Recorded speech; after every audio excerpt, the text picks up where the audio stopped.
put it this way. In the ancient world, things weren't as pretty as they are today. Today, on this show, I have two scholars talking about the ancient Near Eastern laws, like Hammurabi codes and other laws by the Hittites, etc., and the Bible. Are the law codes and those codes similar? What about slavery? What does this mean?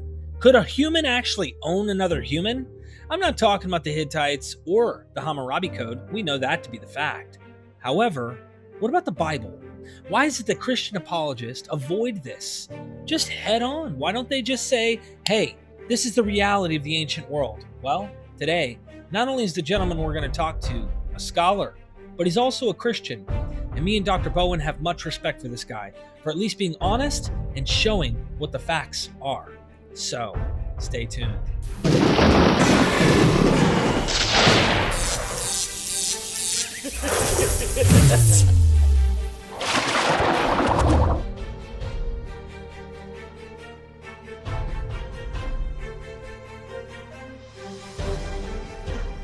We are MythVision.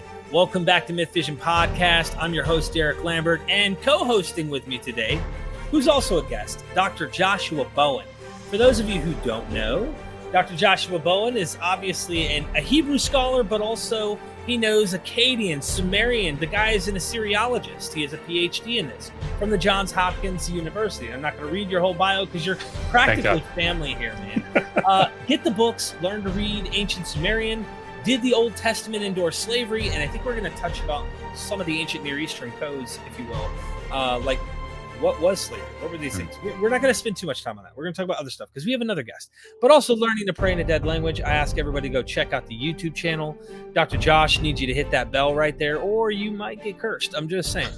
And also the website, digitalhammurabi.com. Make sure you guys go there because the Hammurabi codes and any curses that might come along will find you if you do not check them out. So there you have it. And we have Jay Caballero here today. Am I saying that right? Caballero? Yeah, close enough. I'm saying it too quick, though. I got to take it slow and, like, say it slower or something. How do we pronounce it? Caballero. Caballero. Well, tell us a little bit about yourself. Since this is the first time you came on MythVision, your PhD program right now, if you will, student, you're working toward it.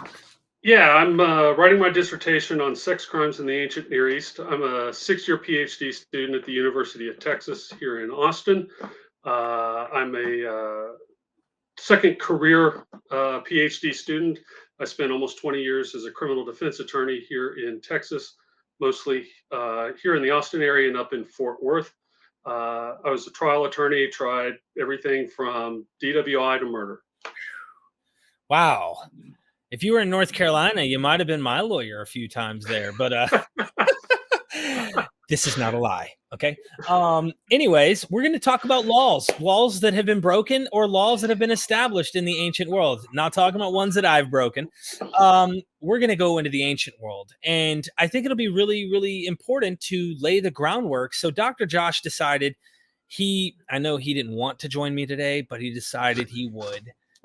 He pities me. But he came on and he said, let me help lay it out a little bit to maybe, this stream does not need me. You have Jay. But I'm happy to be here to please fill up space on the screen, I guess. What are we dealing with today, Josh? And why do we have Jay here? Because this is really, really, I think we're going to touch on some important stuff you and me discuss, but lay that out for our audience if you don't mind. Yeah, I mean, so I met Jay last year, right? When he applied for the Humans Against Poor Scholarship fund, the thing that we do on Digital Hammurabi. And he talked about his dissertation, which I'm sure he'll, go into a little bit here, but talking about sex crimes in the ancient Near East and the Hebrew Bible. And it's just, he studies under Bruce Wells, who is a favorite of mine. If you don't have this book, Everyday Law in Biblical Israel, I highly recommend it. My old advisor, very briefly, Raymond Westbrook, and of course, Jay's Bruce Wells wrote it together. It's a nice, easy-ish read as far as law books go on the ancient Near East, but it's great. I actually just read it again yesterday and today. So But the problem that I think we see in our online discussions is one of the big ones anyway, when it comes to law in the ancient Near East, is that people have a foot in both camps. And so I really want Jay to talk about this if he wants to. On the one hand, under a certain view of inerrancy of the Old Testament or the Hebrew Bible, God, gives these commandments to Moses on Mount Sinai.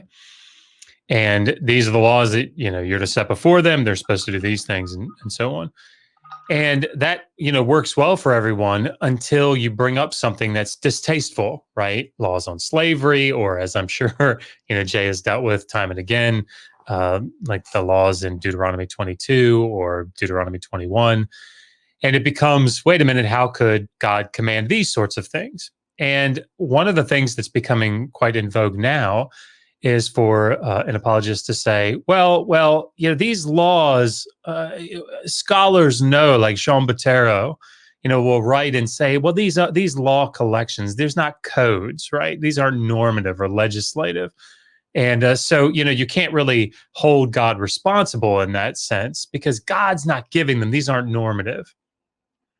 And so you have to kind of pick one. I think in that particular discussion, are these inspired laws that are coming from God according to your view of inerrancy and inspiration, or are we looking at these like ancient Near Eastern texts and saying that they're not from God? They're part of a different style of something more akin to what we see in the ancient Near Eastern collections. You can't.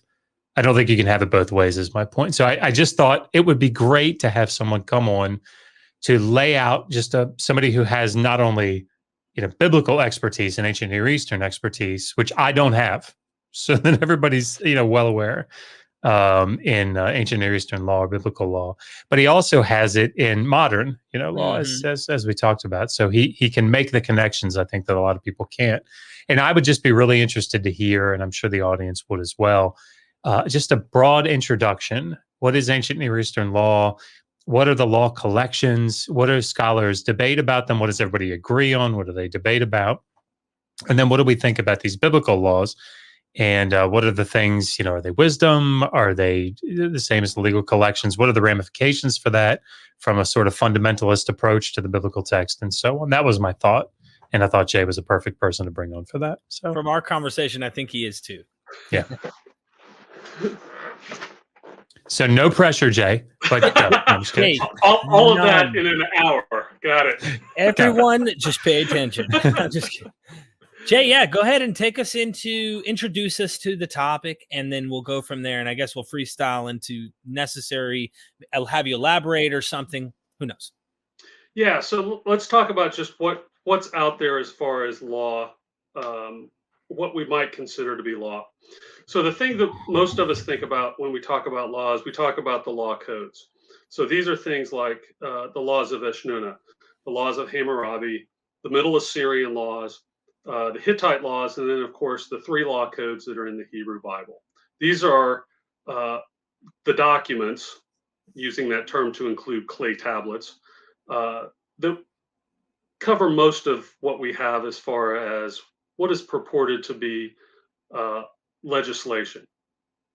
Now, those documents span from the early 2nd millennium BCE up until, maybe we'll say the 4th century BCE. So they cover about 1600 years, coming from different time periods. So Hammurabi is going to come from the 18th century BCE. The Middle Assyrian laws are somewhere around the 11th to 12th century BCE. The Hittite laws range. The old Hittite laws from the 14th century, the new Hittite laws from the 11th century. And then, of course, the massive debates about when to date the biblical law codes. The earliest that people have really dated the Book of the Covenant is maybe about the 10th century, maybe 11th century.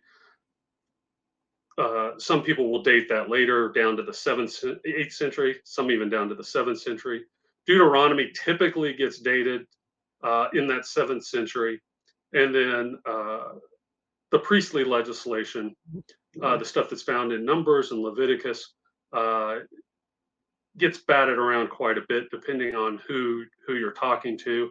And so some people will date it early, 7th or 8th century. Some people date it late, 3rd, 4th, 5th century BCE. So we're talking about quite a long time in different locales. So Hammurabi's from Babylon, the Middle Assyrian laws are from Assyria, the Hittite laws are from Anatolia, biblical laws obviously being from the Levant, from Palestine. So those are what we call the law codes, because they are groups of laws that are in a document together that seem to purport to be the legal rules for that particular culture. They are not exclusive, obviously. We have edicts and letters from kings that also have or carry the imprimatur of authority or legislation. So there are also these sorts of documents that are out there that carry the authority of law, like what we might call an executive order, but they're not incorporated into the law code, what we're calling the law code. Now, I put code in quotation marks because, as Dr. Josh has alluded to, there's a lot of debate as to what those documents, what their function was and what they represent. So on the one hand, on one extreme, you might have somebody who says these were the real functioning laws for that society. On the other extreme, you will have somebody who says these are just scribal exercises. They have no real connection to what the actual law of that society was. Basically, what we found is something akin to a bunch of lawyers sitting in a room saying, hey, this is what we would do if we were in charge. But obviously, they're not in charge. The king's in charge. And obviously, there are people who are in between those two polar extremes. I would consider myself probably somebody that's in between. I don't think that they are necessarily not reflective of the state of things, but I think that they also include aspirational sections that the authors thought the society should head in that direction. Does that make sense? Could we pause for just a second? Because I want to make sure that, sorry, Derek, I feel like I'm You're stepping good. on your toes Nope, here. you're not. I just want to make sure that. Ow, that dude, this, my toe.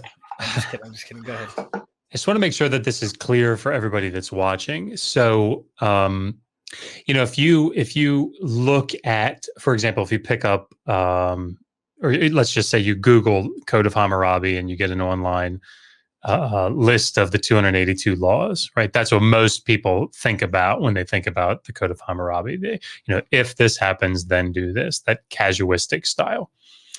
And so that's what they focus on, right? They look at the laws. Okay, so if that happens and we're supposed to do this, and so these are the laws. And when we think about that from a modern sense, if it says, if a person,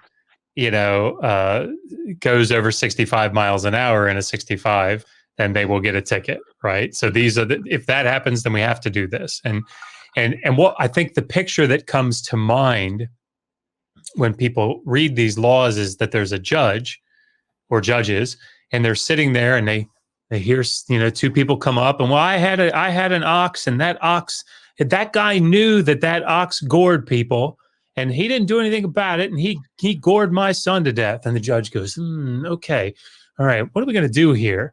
Let me just turn to that law of Hammurabi, and it says, okay, so he did, you're right. Okay, so what we're going to do, right, so your son's going to, because that's what it says here, your son gets killed. So that's what we're going to do. And that makes sense from our perspective, right? But the reality here is that it's much more complex than that. Those laws are on a big stele, right? And it's 2 meters tall, and it's got a prologue and an epilogue. And I'll let you talk about what these are doing, but I think it's important for people to realize that the difference between these are a set of laws that the judges were bound by, that King Hammurabi said, okay, everybody, we might have done it differently before, but here, these are my laws. This is how the judges are going to operate now. Is that what it was like? Or, as you said, do these laws reflect what the legal traditions were? Maybe flesh that out just a little bit so that people can understand the real problem here. Okay. Yeah. Great Thank you. questions. Mhm. So obviously, we don't know exactly how the judges deliberated and how they came to the conclusions that they came to within any individual case. What we do know is that we really can't find in the trial records that we have. Now, these are not transcripts like you would get today, obviously. They're a summary of what happened. You know, so and so came before the judges. He made this complaint against this other person. We brought that person in. They told their story. Here's what the judges decided. So you'll get all that in just, you know, one tablet. And so it's a cursory summary of what happened. Nowhere in those summaries do we get any reference to the Code of Hammurabi, for one, or if you're in Assyria, to the Middle Assyrian laws.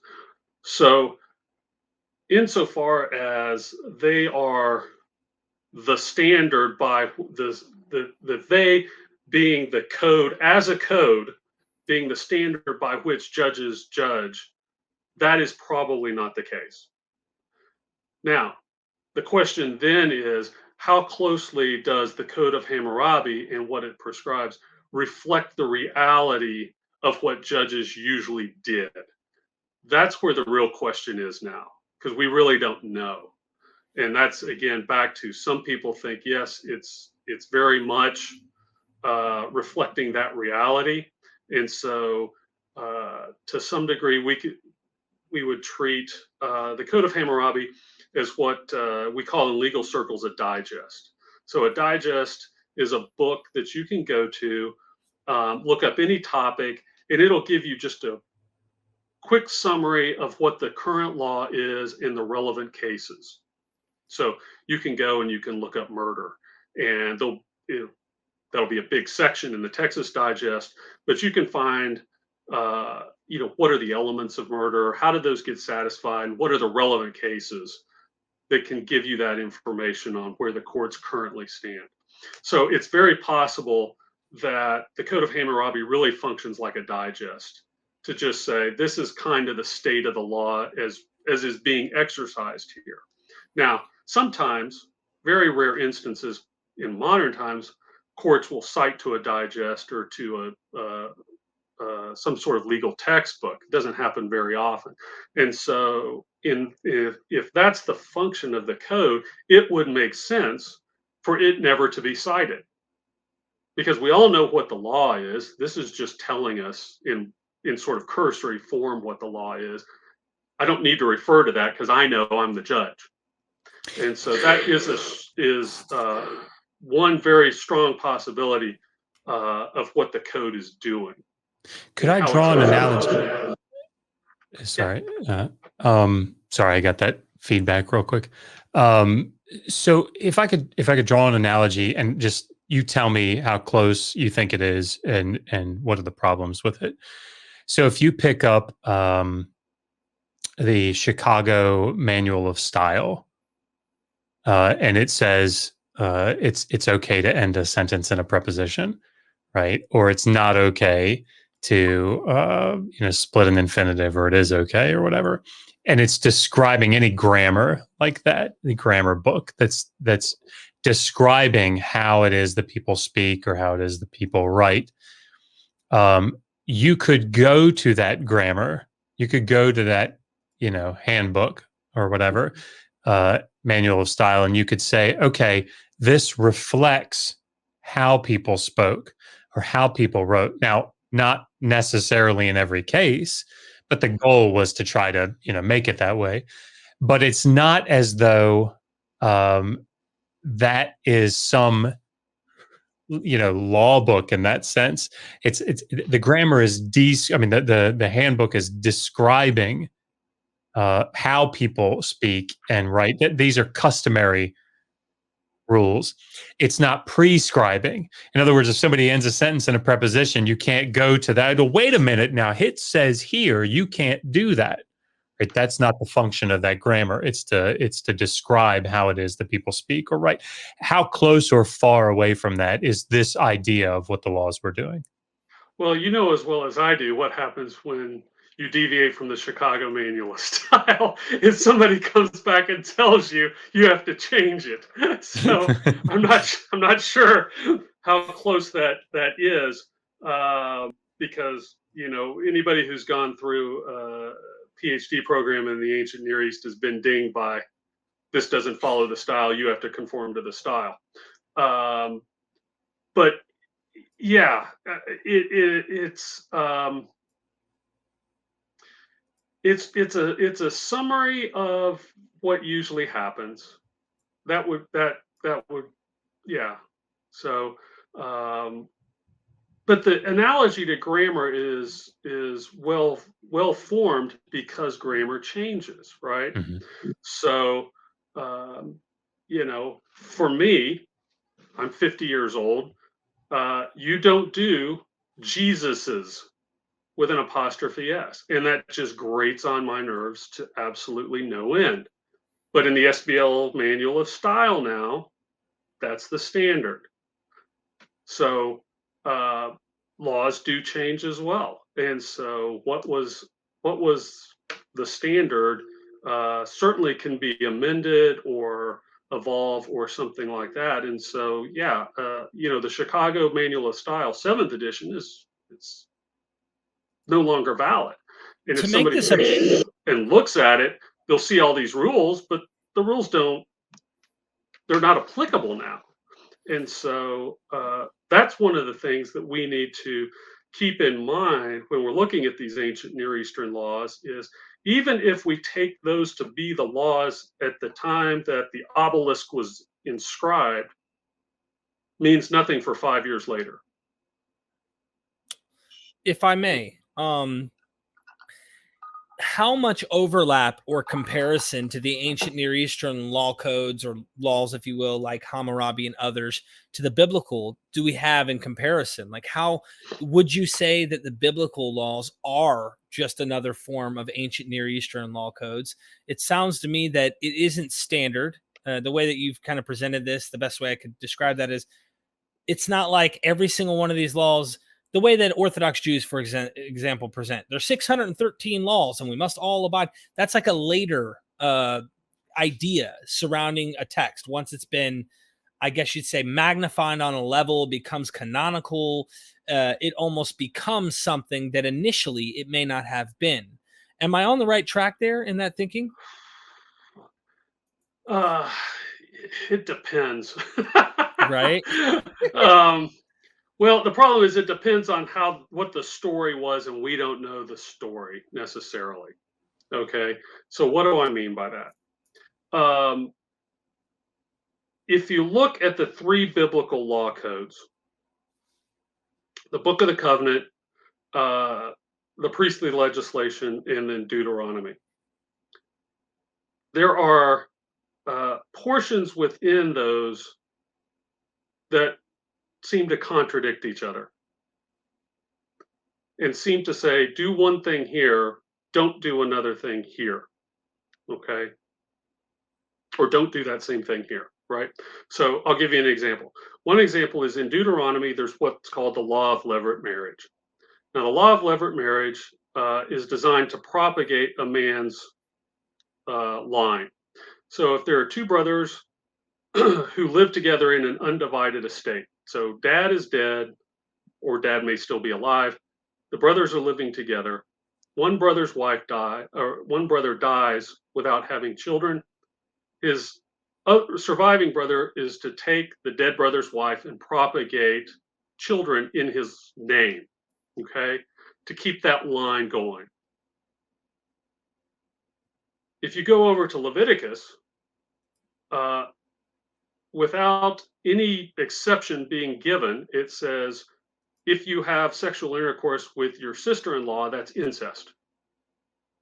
That's a no-no, and we're going to kill you for it. So, you know, on its face, those just don't look like they go together. Now, you can do some things and you can say, well, the incest law doesn't really take this into account, but it's so on point, you would have to say, how is this not like that, right? Or It's even so, something, sorry, yeah, even something like the slavery laws about taking a fellow Israelite as a debt slave in Exodus and right, Deuteronomy, but not in Leviticus. but not in Leviticus. And of course, as Dr. Josh and I talked at one point, it seems that the status of women changes between those two. In Exodus, it looks like they can be concubines or sex slaves, and it looks like Deuteronomy eliminates the possibility for an Israelite woman to become a sex slave. So what it appears to me to be, and this is, I'm still working through all this, is there was probably some core laws that were given, and these are being expanded upon as situations change, and they're being reinterpreted depending on what the current circumstances are. When I look at what's called the Holiness Code, so this is the second half of Leviticus primarily. There's some holiness sections in other parts of the Pentateuch, but it's primarily confined to that second half of Leviticus. It appears to me, and Dr. Josh can certainly feel free to contradict this, it appears to me that these have been written after some sort of a national trauma has taken place, because the change in tone is so dramatic. The author is so concerned with the personal purity of each and every Israelite that just doesn't seem to shine through in the other two law codes. It seems like this author thinks that the people of Israel have done something that so offended Yahweh that it has caused a national tragedy or calamity to take place. And we've got to write some rules to get people to stay in line so that the deity is not angry with us anymore. And it just looks so much different than the Book of the Covenant in Deuteronomy. It looks like there is something that has happened there. You can look at sections of Deuteronomy that are sort of similar. They don't seem to have the national calamity, but you can tell something's happened, right? So if you go to Deuteronomy 17, it's got this very brief section on the rights and responsibilities of a king. Now, in the narrative of Deuteronomy, Moses is giving this as the people enter the land, and there's no anticipation of a king. God is supposed to be the king. So to have this section in there clearly indicates that there's been a king, or we're on the precipice of having a king, or something like that is taking place. But the rights or the responsibilities of a king are basically make a copy of the law and just read it. And that's your job. That's all you're supposed to do. I think a fundamentalist Christian just tried to call you to stop you from saying what you're saying here. So if I could, yeah, but it seems like we're responding to something. We've had a king, right, that is unjust, crazy, done stuff that we as the authors, whoever's authoring that section, doesn't like, and we're responding to it. Now, as an evangelical, that doesn't bother me, okay? Because there is this sense in the Hebrew Bible that, and this is really picked up in how the rabbis treat the text, is whatever the law was that was originally given, when we expand on it, we are still working within that original law. And so the text that sort of brings this out or speaks to this or is giving me reason to think that this might be legitimate is in the Passover text. And it talks about how not just the people that come out of the Passover or endure the Passover and then come out of Egypt, but their sons, it's like their children participated in that Passover as well. So they're seeing that it's not just we're taking part in this event, but it's all of our children are in us taking part in this event. You see something like this also in Genesis, this sort of reference. And so it seems to me that within the Jewish Hebrew mindset, there's nothing illegitimate about taking a law that says, don't commit adultery, and then doing what's being done in Deuteronomy 22 and expanding on it later on and giving more flesh to what does that mean? What does adultery mean? You know, it's this, not this. And that they feel like they are sitting, not sitting, let me rephrase that they are giving the word that Moses gave, because they're just expanding on what was already given beforehand, if you're looking at it within the narrative context. I think that, like, so that it's, again, thinking of the audience, so that it's clear, some basic points that are good to pull from this are that the reason that we have to think through why it is that we have solutions to these issues is the issues are we don't have a single unified Pentateuch, right? And this is something that I think fundamentalist evangelicals balk at quite a bit, and I don't think they need to. And certainly, Jay, it doesn't sound like you think they need to. That it's not problematic for the evangelical position ultimately. But when you talk about the covenant code and the Deuteronomistic history, or the Deuteronomist writing in Deuteronomy, or what you see in Leviticus in the priestly narrative or the priestly code, that these are coming at different times. These are coming it's a different stage in the law, and that's very important, I think, because again, I started this off with the problem that I face online a lot, and that is with a fundamentalist evangelical Christian. They want that unity of the text. This is written by Moses at one time, the whole thing, save maybe his death, at the end of Deuteronomy. And yet, when we get to these types of things that we're discussing, how do you have this here and this other thing here, and they seem to contradict? Well, then wait a minute. Yeah, then it seems like we pick up a little bit of critical analysis, and we say, well, these aren't normative, right? So there's a little bit of play allowed. Well, wait a minute. If you're going to hold to one part of it, you've got to follow that through and be consistent with it. In other words, you can't say Moses wrote all of Genesis, and then if somebody points out Genesis 37 has both the Midianites and the Ishmaelites taking Joseph down to Egypt, which one is it? You can't then say, well, one is P and one is J. Right, or one's J and one is E. I think it's P and J, but you can't. Wait a minute, those are diametrically opposed to one another. You can't have one and then have two. So I think that's really important to understand here, that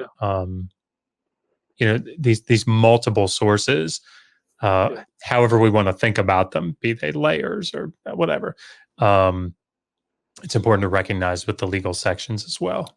I want to try and do something here, Jay, that I think will be interesting. And the first thing I'd like to ask, I'm going to ask very simple, bold questions I'd like both of you guys to comment on. And it'll be interesting to have Jay comment on, because he is evangelical.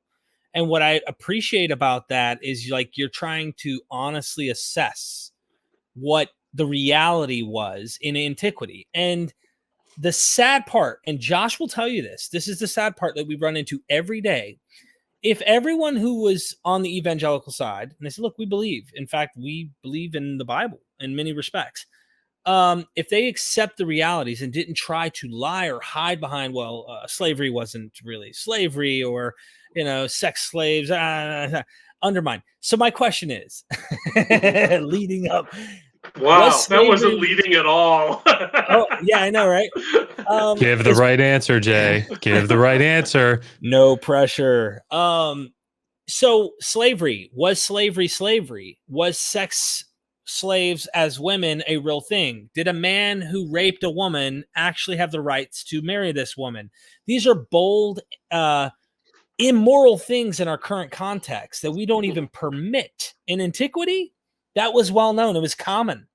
This was something that was probably in the A&E law codes that are everywhere else that we find.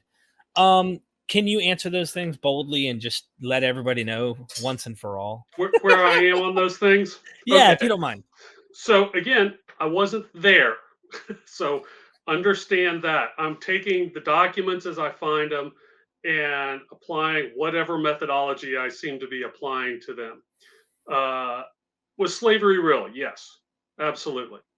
There are at least two kinds of slavery. There's debt slavery, and then there's three kinds, debt slavery, what I'll call sex slavery, and then what's called chattel slavery.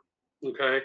So debt slavery is I owe you money, I can't pay it, and so I have to work for you for a certain period of time to pay off my debt. Okay. Sex slavery is, for lack of a better term, it's you're buying a woman for her, for your sexual pleasure and for her reproductive capacity. So you're basically buying a slave so that you can propagate more slaves, because the children that she has are going to be slaves. And that's just what it was. Chattel slavery is more akin to what we have or had, in the antebellum South, which is you own somebody for life. And that's just it. And you own their children and their children's children. And that's just the way it is. Their whole life, unless you decide to set them free, is going to be in slavery. Okay. Now, whether or not the chattel slavery was akin to what we had in the antebellum South, I don't think we have enough information to know. It's very possible that it was just as harsh and brutal and ugly as it was here in the South. Debt slavery is a little bit different because this is a person who will regain their freedom again, and they will be a free class citizen. So they're going to be treated a little bit differently. And then obviously the concubine or the sex slave, she's bound to that family again for life, unless for some reason they decide to let her go. There's some laws that seem to indicate that freedom was not unheard of. So if a man's married to a free citizen woman and she can't give him kids, and she hands over a slave to him and he has children through the slave, then when the wife dies, if she still dies childless, then the woman and her children can go free, or the woman can go free. Your children can't. The woman can go free. And so there is some hint that there was potentially an end for sex slavery for some, and it's certainly, let's be real. Once a woman hits menopause, she's really not much use to her owner anymore, because she's there for those purposes. Yeah, she's there to bear children. So it may be that at that point they got freed up as well. But yeah, that's the reality. There's too much of it in too many of the law codes. We just know it's there. So I have to say, and then I want Josh to comment, because you walked on hot coals over hot lava through like every type of fire you can imagine, like nothing right now. And I really appreciate that. That was really well said. You would not believe. You would not believe. I want to just clip that and say, look, fundamentalist people that I talk to, I'm not just bullshitting you, right? This is sorry, like I'm not making this up, right? And this is not a problem for so many evangelical Christians. Like, you don't have to argue with me about this. Let's just move on. And Jay, before you comment, I just have to say, here's the. Oh, go ahead. Go ahead. Well, what I was going to say is, from an evangelical perspective, I'll put that hat on even a little bit more. If you believe what the Bible says, then you have to believe what the Bible says about humanity. And all it says, unequivocally, from beginning to end, is man is desperately wicked, and he will do evil and vile things every time you give him a chance. So why we would debate about whether or not this kind of nastiness was happening in the ancient Near East is kind of beyond me. Anytime you give one person the opportunity to rule over or have authority or oppress, or whatever word you want to use, another person, they're going to abuse it and they're going to do nasty stuff. And that should not be a controversial position to an evangelical or a fundamentalist, because it's all over the place in the Bible. Wow. Well, you haven't been obviously checking all the apologists out on YouTube, because there's a lot of them. But I will say this. One of the things, you made it sound very common sense, and that's what I appreciated. You said it very clear, very common sense. Is the reason why this is so apparently clear is, and you did say this, but I want a little elaborate, if you will. I call it Digital Hammurabi Code. The Digital Hammurabi Code. That's twice people have done that. I know, right? Is because these other ancient Near Eastern codes that you talked about, the Hittites, you name it, the list can go on of the ancient Near Eastern laws. We can see, okay, they're doing very similar things. So it leads me to ask you, were there any plagiarism or copying of the laws of the ancient Near East used in the biblical law codes, Leviticus, Deuteronomy? Did they borrow from these other cultures? I mean, like, do we know that? I mean, like you said, you always say, I wasn't there. But can we give literary reason to say, hey, this came Solve it, Jay. Solve it. Come on. No pressure. No pressure. $64,000 question. The short answer is no, we don't know. So let's look at go back to the timeline for the law codes. Hammurabi is approximately 1750 BCE. Middle Assyrian law is approximately 11th, 12th century BCE. Hittites, approximately 15th to 12th century BCE. Okay. Probably by the time that the codes that we're looking at are written, those are gone. Nobody in Israel can see those things. The Hittite kingdom is wiped out. The Middle Assyrian kingdom gets wiped out. They come back later on, but at the time that these codes are starting to be written, they're nowhere. And Hammurabi has long since disappeared, as has his kingdom, and they've had 2 or 3, intermediate dynasties. So to make a claim of plagiarism or direct copying or direct knowledge is difficult at best. Now, Dr. Josh's supervisor or mentor, Raymond Westbrook, argues, and I think rightly so, that these laws just come out of the cultures that are just very similar, and they're in contact with one another.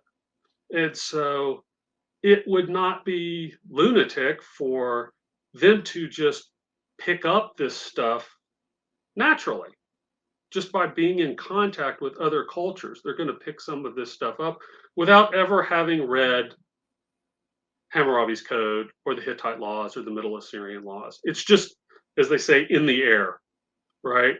So this is just what we do. Like you mentioned earlier, if some guy rapes a girl who's not married or engaged, you know, we make him pay a penalty for it, but they've committed an act of marriage, and it's now a marriage. Now, the father of the raped girl can make the decision of whether or not he wants to give her. And so if he decides not to go through with that, then that's one thing. But in general, a marriage act has been committed. It's a marriage. And that's just the way they thought about stuff like that. The idea, and this is one of the things that I'm wrestling with, and on the Humans Against Poor Scholarship interview that I just had, I sort of elaborated on this with Megan, is the notion of a female having control of her own sexuality. That's just foreign. That's not anywhere on their radar. The notion of her consenting or not consenting to anything, that's crazy talk to them. So when we look at those laws, it's just, it's absolutely horrifying to talk about forcing a girl to marry her rapist. For them, they're looking at the issues of, well, who else is going to marry my daughter? And they've already done the marriage act. So whether it's forced or not, they've already sort of entered into that relationship. And she has a very good chance of becoming pregnant with his child. And so that's just what you did, is you married her off anyway, even though we look at it and just in revulsion, which I think is how we should look at it. It's just horrible. But they're not looking at one, the woman really doesn't have any say. She really doesn't have a personhood when it comes to her sexuality. Sex is about creating the next generation for me and my family. And, women are basically, they're just fungible assets for doing that. And so once you understand where they're coming from, then the laws make perfect sense. But I think we ought to look at those and go, that's just awful. That's not the way it's supposed to be. And go from there. One of the things I think Derek and I may have talked about previously was, laws don't ever give the morality that people ought to do. It gives the lowest common denominator that our society will tolerate, right? When you go below a certain level, we've decided, all right, that's criminal. We're going to have to punish you with that. But it's never mandates what the highest level of morality or expectation of morality is. It always is the lowest common denominator. It can never legislate the highest that things can be. And so I take that for all of these laws as well. This is the lowest common denominator that the state will allow and can continue to function. So, Dr. Josh, I would hope that men treated their daughters better, right? Right? But there has to be, there's always a floor beyond which you can't go, but the floor is never where we really want to be. Wow. I think it might be a good idea sort of to I hate to say balance this out, but maybe for some listeners, they just hate the Bible and they're going to look for everything. Of course, as an evangelical Christian, I suspect that you don't hate the Bible. But so that we are clear about that, I think it'd be a good thing to talk about how some of them, we talked about this sort of off air and through email, Jay, how the Hebrew Bible develops some aspects. I don't know that I like the word progressive. I don't think we used that word. Maybe we did. I don't remember. But of course, the texts are, as you said, so much later. It's hard for them to be progressive if they're later. But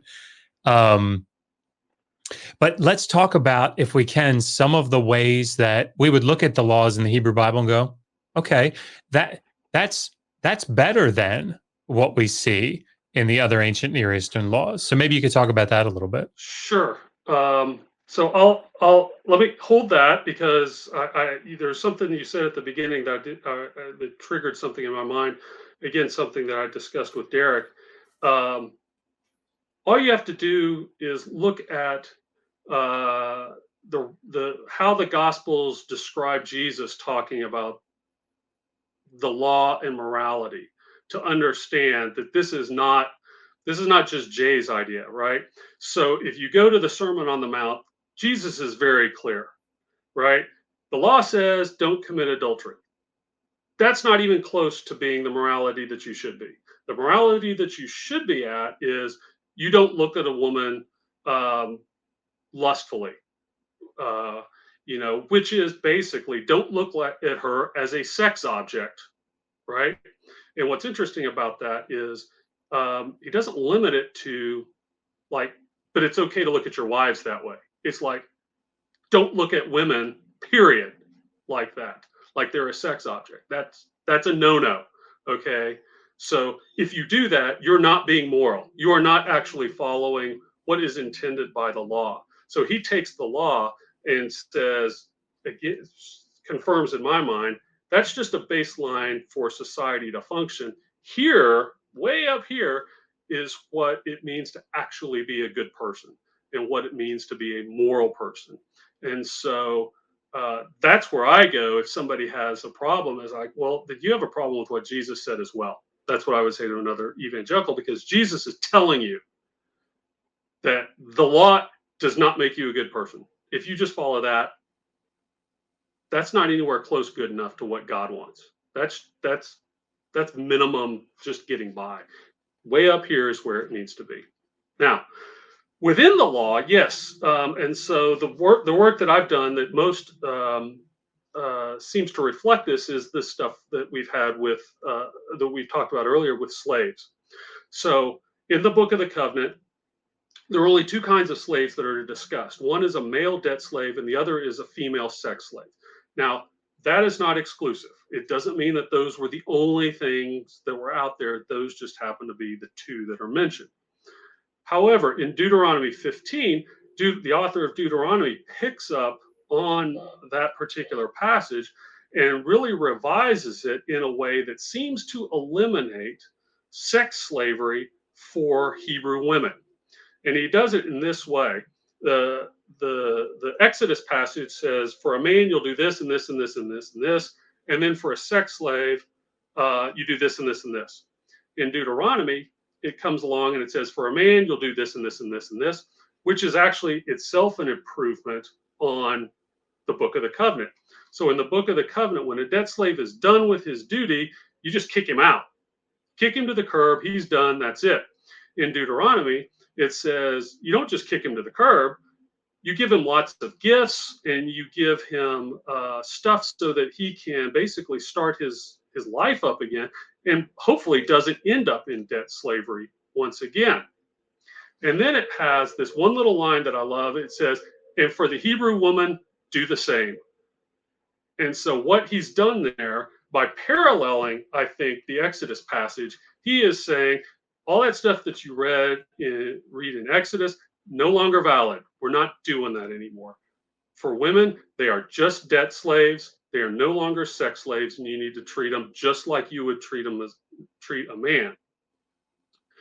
When you get over into Leviticus, it takes an interesting turn, because there it just flat out says you shouldn't have any other Israelites who are slaves. You're going to treat them like what I call beholden wage earners. So they owe you money, and they're going to come to work for you, but they're not your slave. They are still classified as a free person until they work off their debt, or in the case of Leviticus, until the Jubilee comes, the 50th year freedom cycle. And so there, they've eliminated slavery altogether for the Hebrews. Now, again, you could still have foreign chattel slaves, but you're never going to get rid of foreign chattel slaves until you get rid of your own slavery problem. When your own people are being enslaved, you're never going to consider everybody else. And so you seem to see this trajectory where they're headed towards, at least theoretically, a no slavery culture, because they're starting to elevate the status of everybody who's in debt. And if I could pause you for just a second, Jay, because this is not, this was not a unique thing to the nation of Israel, right? At least during this period, because, and again, if you guys are interested in this is such a great little book that your advisor put out. But the Greeks do this, and I can't remember. Like, Greek law is not my thing, but they start talking about this, doing away with debt slavery for the citizenry. And so, when you talk about being progressive with respect to the other ancient Near Eastern laws, I think that's, and even as you say, within the older Israelite legal tradition, I think that's really important to recognize, and to recognize that this is something that seems to be going along with the time. Sorry, my dog is now jumping up on me, but I think that's important to point out. He's asking for a jubilee right now. I think you have him as a slave. Just real quick, this is the sort of thing that kind of scares me, because in like 100 years, if society has moved past this and said, "Oh my God, well, how, like, you can't enslave a dog." Animals. Yeah. They're going to look back at us and be like, "Those animals." And what if we find out that trees are like sentient beings, or your grass? I just mowed the lawn today. Anyway, what a horrible human I am. But anyway, I actually have something that I wanted to throw out there. I do think the way that civilization's heading, I think we'll look back in 1,000 years and think throwing people in jail cells for 23 hours a day and giving them 1 hour, we'll think that that's Neanderthal. We'll think that's so outdated, because hopefully, fingers crossed, this is my prediction, mental health and our development in science will help us understand how to treat and give people proper rehabilitation in particular issues that they go through mentally, their upbringing, who knows what might be the cause of the trauma or whatever it might be. Anyway, I think we'll look back and go, man, throwing people in cages, as a form of discipline to get them to rehabilitate, that was so ass backwards. Anyway, that's my guess. Jay is like going, hoorah, as the former defense attorney, right? You're like, yes, absolutely. I wouldn't say that.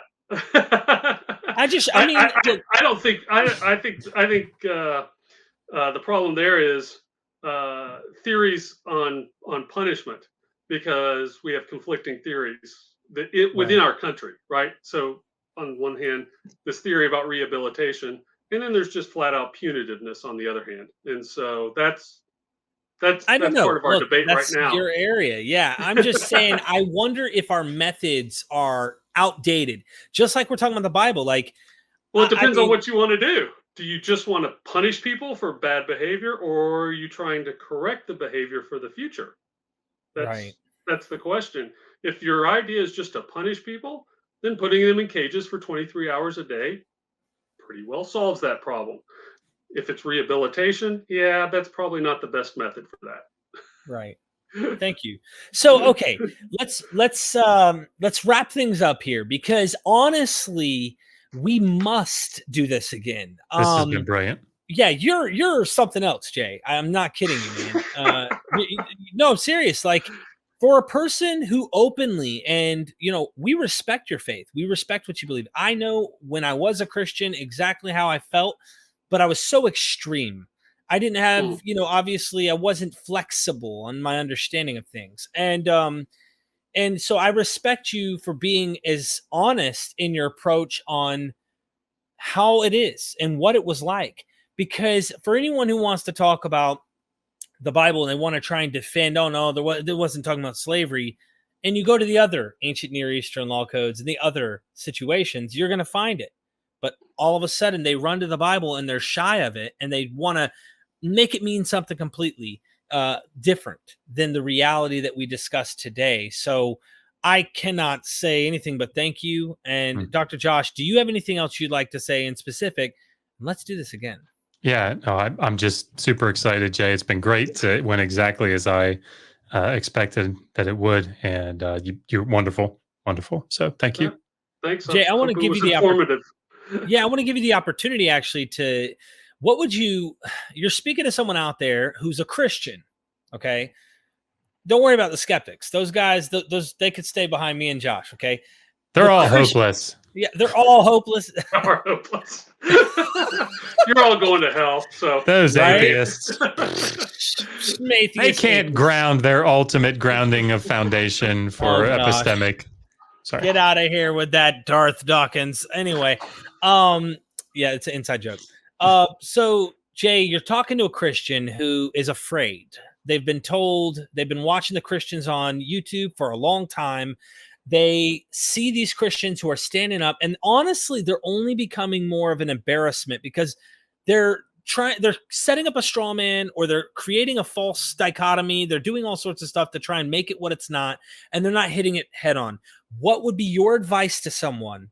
You're talking to, Michael Jones. You're talking to the top apologist Christians who want to make it not mean the ugliness that it really was in reality compared to our morality that we see today, the way that we live in society and how we view things, if you will, on a normal day to day. What would you say to them? What's your encouragement to them, if you will? Well, it's the same encouragement that I would give to a skeptic. Quite frankly, it's just be fair and honest with the evidence. If postmodernism's taught us anything, it's that we're all bringing biases and we're bringing slants to the information. I'm bringing it, you're bringing it, Dr. Josh is bringing it. We're all bringing slants to it. Not me. Well, maybe not Megan, but you are. Yeah, right, definitely. Megan, definitely not. So the first thing is to understand what that is, right? So when it comes to something that's biblical, I'm going to approach, I'm going to be approaching it from the position of a believer. You're going to be approaching it from a position of a skeptic. Now, whether or not we want to admit it or not, that means that I'm going to be looking for solutions that work. You're going to be looking for solutions where things don't work. All right. You can't get rid of those, but you have to acknowledge those. And you have to be willing to say, all right, let me set that aside, take on the other hat. And how would I make a strong argument that this doesn't work? Or for you, how do I make a strong argument that this works? And do the best that you can. I mean, this is could I ask this is you just to answer foundational. that?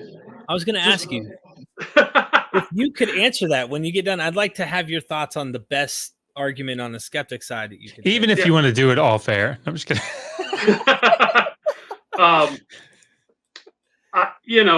Just be fair with the evidence. Try to work with it from the other perspective, because if you don't really understand the other perspective, you don't really understand their argument or what they're doing or saying. And so that would be thing one. Thing two, again, if I'm talking to a Christian again, when it comes to some of the ugly issues that we talked about, I would go back and I would say, what does Jesus say about your heart? What does Paul say about your heart? What does Ezekiel and Jeremiah and Isaiah say about your nature? Because your nature is inherently evil and you know it. And so to somehow ascribe to these ancient folks that was not their nature makes absolutely no sense.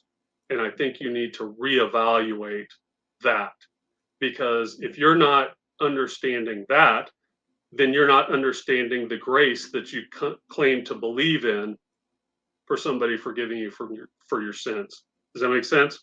Yeah, definitely. From a Christian, yes. It's like, if I'm talking to a Christian, that's how I'm talking to them about these issues. Now, the third thing I would say, and this is not something that's unique to Christians. I think it's true across the board. I don't think we yet have a full grasp on the interpretive methods that the Israelites were using when they are writing and rewriting their own texts. I think they're still doing stuff that we don't quite understand altogether.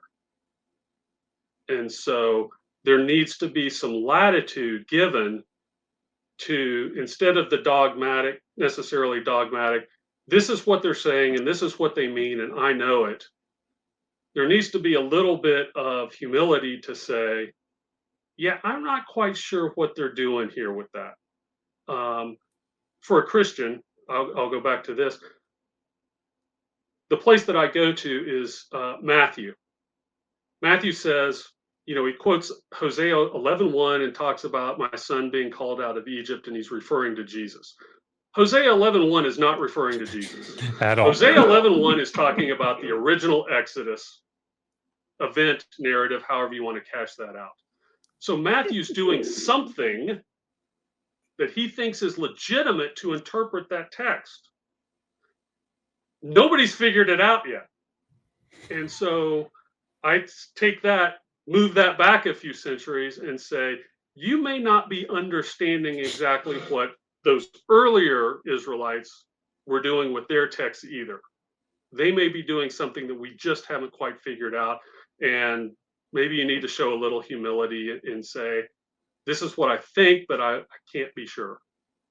Interesting. Okay. Last thing then. This is really huh? Yeah. So your best, if you were to take a skeptic's hat and put a skeptic's hat on, what would be your strongest skeptical response to everything we discussed today? I mean, what would you, as a skeptic, try to say, if that makes sense? If I were a skeptic, so yeah, I think I would touch on some of the stuff that we've talked about today, and then maybe some of the stuff that we haven't talked about that I'm not qualified to talk about, which is archaeology. So within the law codes, you can certainly make the argument there's nothing new here. The early law code, the Book of the Covenant, and even into Deuteronomy, those just look like everything else. There's some tweaks that are different and that are probably unique to Israelite culture, but they're just drawing on the ancient Near Eastern legal milieu for most of this stuff. Holiness Code's a little bit different still because it is really unlike the other stuff. And that one looks like, again, society and development. Something's happened. The scribes, the authors are responding to something that has happened specifically to the Israelite people or the Israelite culture, and they've generated that. So again, it's something that's just relevant for them because it's done in response to a national trauma. So that's what I would say if I were trying to put on my skeptic's hat. Now, the flip side, like I said, is archaeology. And I'm sure Dr. Josh has talked about things like lack of evidence for the Exodus, and there's some evidence, obviously, for a united monarchy, but the real substantial evidence in Israel doesn't really show up until the 9th century BCE, when we start to get the kingdom of Samaria with Omri and some of these other later kings. So there's something going on in the 10th and 11th century, but we don't really have any archaeological evidence that would necessarily substantiate the biblical account. So between that and the Exodus, those would be the things that I would focus on if I were playing the other side. Well said, Jay. Well said. I guess I'll make two statements just real quick. I'm putting on the believer's hat. This is just me guessing off the top right now. I would say, number one, to explain the conundrum of why society is that way. Of course, we take the approach that humans are evil continually, and their heart is evil. This is what we find in the Bible. But I would also say, like, why would God even utilize this and not abolish these things, as we hear a lot of skeptics say? I would say, well, this is just my opinion, and I could be wrong about this, is that either one of two things. God's doing this, and I just don't understand, okay, why he's even allowing us to do these things. All right, he has a plan. or two, open theism, some form of it, suggesting that he's kind of working along with mankind, and that this is why society evolves.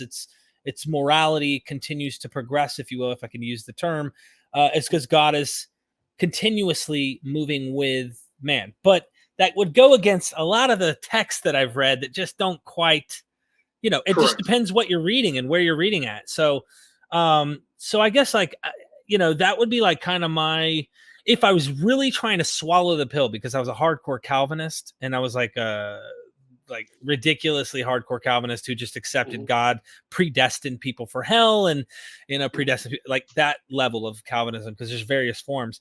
But I could never, even though I said these words, I could never actually swallow the pill, and the reality could never sink in. So if I was to really accept it, those would probably the two approaches I would try to take. And those are my two comments. But Dr. Josh, did you have any comments you want to make? No, I mean, I think it's just really important, like Jay said, to be fair. Yeah. And what I really wrestle with, and I address this in the new book that's coming out, is what you can't do is start with your conclusion. Now, as Jay said, we all have this bias, and that bias comes from the fact that we've either started with our conclusion and worked through the evidence and reinforced our conclusion, or like in my case, and I'm sure, obviously, I know this, there are lots of people that are like me on both sides, that we're on one side and we're confronted with the evidence and kicking and screaming, went through it and went, oh, fine, and ended up a skeptic or ended up a Christian, right? And what we have to try to do is say, we come up to something like the date of the composition of the book of Daniel, for example. We have to come to that and say, okay, like as much as we can, let's try to steel man the other, person's or, group's position. Why is it that they argue for a 6th century date? Or why is it that they argue for a 2nd century date? And that's the only fair way to do that, right? So I feel like right now I could build a case for a 6th century date. I disagree with it because I think as I build it, I'm thinking, well, but here are the reasons that doesn't work. But I could point out, well, the word son doesn't have to mean son; it can mean grandson in Semitic, and so Belshazzar doesn't have to be, Nebuchadnezzar's son; it could be his grandson, and then I can anticipate the skeptic's response, and then I can anticipate the Christian's response, and so, but that's the only way really to do this, is to try to steelman the other party's position, and then really engage with it. And I think not beginning with the conclusion, and then finding the evidence that you need. So that means with the law, for example, being honest about, okay, yeah, these are the bad things that we see, and they are bad. But here are some good things that we see. Here are some things that are like Deuteronomy 15, Leviticus 25, setting the debt slave free, but with a whole bunch of provisions. So you have to be honest about that and say that's pretty neat, in that sense. Doesn't do away with all the bad stuff, but we have to acknowledge that's good. Now, is there a rationale behind that? I think so, but you still have to say that's something that's in development. So anyway, I just think that's really important to recognize. Don't start with a conclusion. Start with the evidence as much as you can, and try to hold those biases in check, at least temporarily, so that you can honestly engage with the data. Thank you. Thank you so much, gentlemen. Ladies and gentlemen, go check out Dr. Josh's website. This is Megan's website. Megan's website. Right. Look how pretty she is. Look, if you scroll down, I'm all the way at the bottom. You don't even want to go down there. We're not even going to look at you right now, man. I don't blame you. I don't blame you. And this is Megan's website, Megan's YouTube. Make sure you hit the bell for Megan. I know I said Josh at the beginning. Yeah, but you were wrong. It's okay. Yeah, I was wrong. And these books that were written by the spirit of Megan. Yes, no doubt. Josh. And yeah, get the books. It's down in the description, you guys. And Jay, is there any particular things we can plug? How do people read some of your material? Do you have anything out there in particular that we can? No, not yet. There's some stuff that's in the pipeline that's going to be coming out, but We're all nothing very, else. very anxious to see it. FYI. Seriously. So hurry the hell up. I got to finish a dissertation. Yeah, that's what I mean. I have to overcome the fact that my wife wanted to get puppies this year, and so dealing with that too. Well, when you do, we will make sure to put that down in the description and follow-up episodes that we do in the future. This was fantastic. I know if you're watching this, you definitely appreciated this conversation for sure, especially if you're somebody who's just wanting candid honesty and just here's what the facts are, and how you deal with them is going to be up to you. So, ladies and gentlemen, make sure you guys don't forget to subscribe, check out the description, and eventually, of course, we'll get Jay's material in there. Don't forget, in case you have cognitive dissonance, we are MythVision.